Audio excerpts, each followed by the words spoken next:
The mind is almost never where the body is. The body sits in a room, still and quiet, breathing in and out. But the mind is somewhere else. It walks through yesterday, replaying words that cannot be taken back. Then it runs into tomorrow, building scenes that have not happened yet. Then it falls back into regret. This is not imagination. This is mental time travel. The human brain can leave the present without moving, and sometimes it never comes back. The first jump. It begins quietly. A memory appears without warning. A sound, a smell, a face, a place. Suddenly, the mind is not here anymore. It is there, reliving moments that are already gone, rehearsing conversations that cannot be changed. The body remains in the present, but the mind lives in a past that no longer exists. At first, this feels harmless, even comforting. Familiar pain feels safer than unknown peace. But every moment spent reliving yesterday is a moment not lived today. Time does not pause while the mind looks backward. Life continues whether it is being noticed or not. The brain treats memory like a doorway. Once opened, emotion walks through. The heart reacts. The chest tightens. The stomach sinks. The past is not just remembered. It is felt again. And each time it is felt, it grows stronger, deeper, heavier. The mind believes it is solving something, but it is only strengthening the chain that keeps it tied to what no longer exists. The second jump. Then the mind moves forward. What if? What will happen when? What if everything goes wrong? The future becomes a place of fear instead of hope. The brain builds scenes that have not happened. Loss, failure, embarrassment, rejection, regret. The body reacts as if those scenes are real. The heart races. Breathing changes. Muscles tighten. The future has not arrived, but the body is already suffering inside it. The mind creates pain in advance, rehearsing disasters that may never come. The brain believes this is protection, thinks that by imagining danger, it can prevent it. But fear does not protect. It only prepares the body to suffer twice, once in imagination and once in reality, if it ever arrives. What mental time travel really is. Mental time travel is the brain's ability to move through memory and imagination. It is powerful. It is what allows humans to learn from mistakes, plan for tomorrow, and dream about what does not yet exist. Without it, progress would stop. But when it is uncontrolled, it becomes a prison. The mind begins to live everywhere except where life is actually happening. The present becomes empty because attention is always elsewhere. Instead of using memory and imagination as tools, the mind becomes trapped inside them. The tools become the cage, the past trap. Some people live behind. Their minds walk backward every day. They replay mistakes, embarrassments, losses, betrayals, and missed chances. The brain whispers, if only I could have. But the past does not answer. It only repeats. Each replay strengthens emotion. Guilt becomes heavier. Regret becomes louder. Shame becomes familiar. The brain mistakes repetition for problem solving. But replay is not repair. It is punishment. The mind becomes a courtroom where the same trial is held every day with the same verdict. People begin to identify with their worst moments. They stop seeing who they are now and only see what they once did or what once happened to them. The past becomes an identity instead of a memory. The future trap. Others live ahead.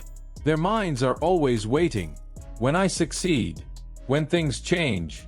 When life begins. The present becomes a hallway to somewhere else. Never enough. Never right. Never complete. The brain delays happiness. It says later.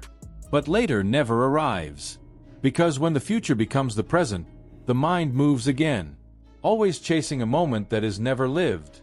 Happiness becomes a promise that is never kept. Peace becomes something that will exist one day but not today. Life becomes preparation instead of experience. The illusion of control. The brain believes thinking about time means controlling it. If I replay enough, I will fix it. If I worry enough, I will prevent it. But control is an illusion. Thought does not change yesterday. Fear does not protect tomorrow. It only steals today. The mind confuses activity with progress, noise with safety, and worry with responsibility. The brain feels busy, so it feels useful. But busy is not the same as free. The emotional cost. Living in time travel changes the mind slowly. Attention weakens. Patience shrinks. Presence fades. Joy becomes difficult because joy lives only in now. Peace becomes rare because peace needs stillness. The mind becomes tired, not from work, but from wandering. Always moving. Never resting. Never arriving.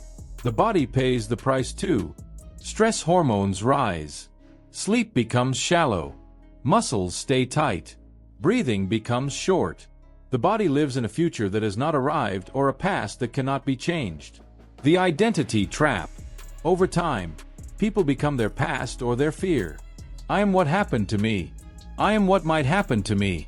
Identity gets built on memory and anxiety. But neither are life. They are stories, repeated so often they feel real.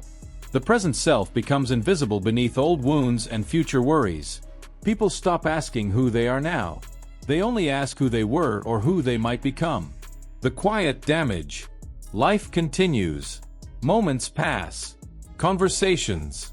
Smiles. Sunsets. Opportunities. But they are not noticed, because the mind is not there. It is arguing with yesterday or fighting tomorrow. And life does not wait. It does not pause for regret. It does not slow down for fear. What is not noticed is quietly lost. Years can pass this way. Not lived, but remembered or imagined. The real truth about time. The past is memory. The future is imagination. The present is experience. Only one of these is real. Memory cannot be touched. Imagination cannot be held. But the present can be lived. And what is not lived is lost.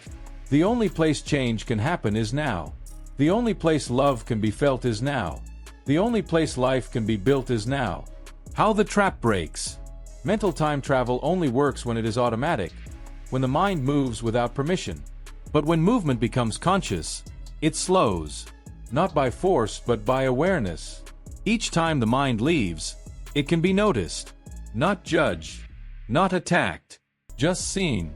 The moment awareness appears, the mind pauses. And in that pause, choice is born. The choice to return. The choice to breathe. The choice to feel what is actually here. What is seen clearly begins to lose its grip. Learning to stay.